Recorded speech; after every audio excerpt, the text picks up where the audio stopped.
Shalom, on va parler concernant le Khatan Bar Mitzvah. Il faut savoir que l'homme, il passe 3 fois dans sa vie l'étape de Khatan. Quand on fait la Brit Mila, c'est marqué Khatan Damim Lamoulot, on l'appelle Khatan pour la Brit Mila. Khatan Bar Mitzvah, on l'appelle aussi Khatan. Et Khatan et Kala, le Khatan pour le mariage.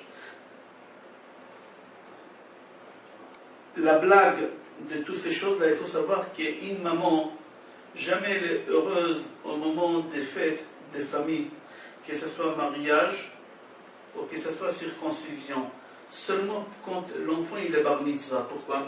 Parce qu'au moment que l'enfant il fait la brit mila, la mère elle pleure parce qu'on fait du mal à son fils, alors elle n'est pas contente.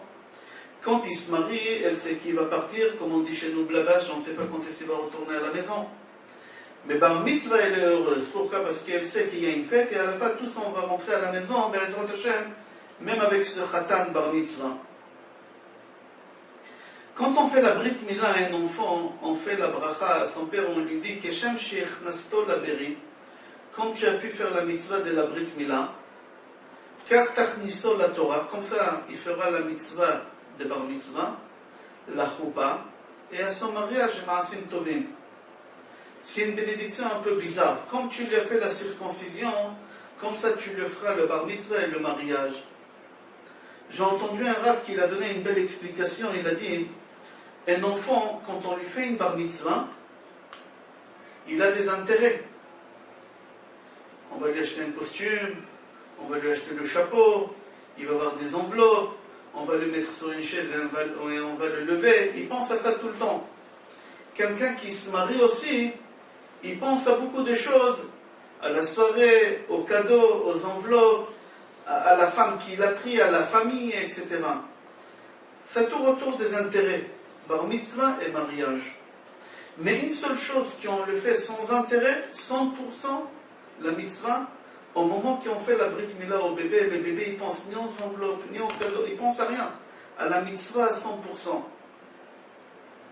Alors la bénédiction qu'on dit au Père Keshem Sheikh Nasto la Brit, comme tu l'as fait la Brit Mila, sans intérêt, sans arrière-pensée, sans rien, comme ça il fera la mitzvah de la bar mitzvah, sans arrière-pensée, sans intérêt, et le mariage, etc. Maintenant que l'enfant devient bar mitzvah, bar c'est le maître de la mitzvah, c'est-à-dire il a les obligations de faire la mitzvah. Alors maintenant, tu reçois aussi le salaire de la mitzvah et la punition de ne pas faire la mitzvah. Avant que tu étais bar mitzvah, tu recevais que le salaire. Tu ne recevais pas la punition. On va expliquer ça. Dans la Torah, ce n'est pas marqué quand est-ce l'homme devient bar mitzvah. Dans la Torah, ce n'est pas marqué 13 ans. Ce n'est pas marqué 12 ans, c'est rien marqué là-bas. Dans la Torah, on sait que l'enfant, quand il devient adulte, il devient bar mitzvah, il a les obligations de faire la Torah et mitzvot, il peut participer au minyan, etc. Ça, c'est dans la Torah écrite. Mais dans la Torah orale, on déduit d'un pasuk qu'au moment que l'enfant atteint l'âge de 13 ans, c'est le moment qu'il devient bar mitzvah. Au moment qu'il atteint l'âge de 13 ans et un jour, lui, il devient d'enfant à adulte. Il a l'obligation de faire tous les mitzvot.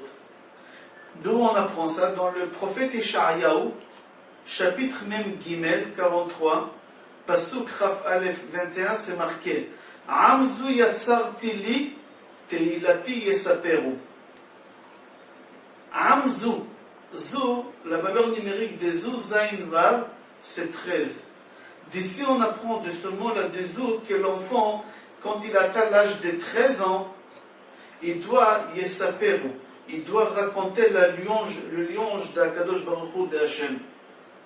Comme c'est marqué à Amzou, ce peuple-là, quand il atteint l'âge de 13 ans, Yatsar Tili, Tilati Yesaperu, il doit raconter mes louanges, c'est-à-dire faire les tfilot, tous les mitzvot, etc. D'ici on déduit, Chachamim ils ont déduit. On a aussi une habitude, une coutume, que l'enfant quand il est bar mitzvah, en France c'est très courant, mais j'ai pas vu nulle part dans le monde ces coutumes qu'on a l'habitude de faire en France, que l'enfant lit toute la paracha.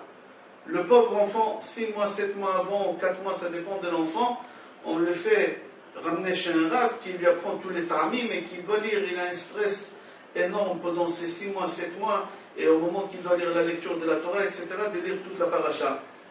Ici, chez nous, en Israël, on n'a pas l'habitude, on n'a pas ces coutumes, on a une autre coutume. Chez nous, l'enfant, il monte à la Torah, et il lit la partie où il lit, où il va monter, cette partie seulement il lit. Et il y a certains qui lui rajoutent aussi la haftara, mais la haftara, c'est facile. Mais ici, le coutume en Israël, chez nous, qu'on a, c'est que l'enfant fasse un discours de bar mitzvah, la dracha. Il fasse un discours, et devant tout le monde, il prononce un discours. Pourquoi? Pourquoi on a cette habitude depuis des années, de faire ce discours? Il faut savoir, parce qu'avant, les gens, ils n'avaient pas la possibilité de faire la bar mitzvah à la date exacte, 13 ans et un jour. Pour X raisons, on ne pouvait pas. Pour X raisons, on ne pouvait pas. Alors souvent, très souvent, on faisait la bar mitzvah ou avant la date, ou bien après la date.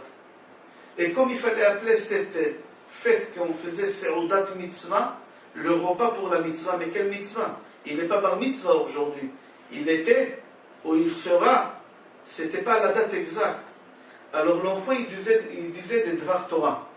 Et puisque l'enfant, il disait des Dvar Torah, alors le repas, il devenait le repas des Torah, le repas de mitzvah. Et c'est pour ça qu'on gardait cette habitude jusqu'à aujourd'hui, que chaque fois quand un enfant, il est bar mitzvah, il fait le discours il fait un discours pendant le repas. On a l'habitude aussi, c'est marqué dans la halakha, qu'au moment que l'enfant monte dans la Torah, la première fois, le papa à la fin, il dit une bracha sans prononcer le nom de Hachem, Baruch shepetarani me'onsho shel ze. Je remercie Akadosh Baruch Hu qui m'a fait débarrasser des péchés de cet enfant-là.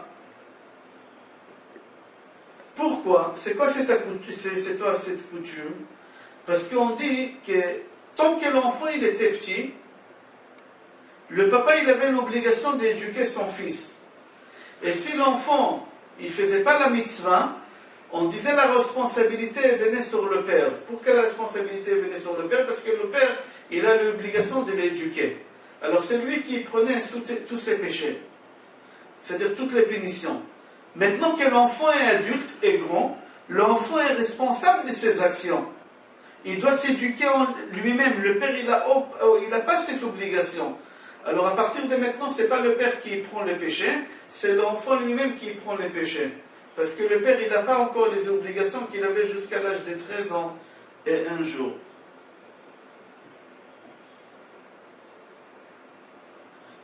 Ok, on peut développer encore les discours des bar mitzvah, mais on va s'arrêter en souhaitant à chaque personne, à chaque enfant qu'il a atteint cet âge, qu'il puisse se progresser, Be'ezrat Hashem, et qui étudie la Torah, Besimcha, Betuv Levav, Mazal Tov.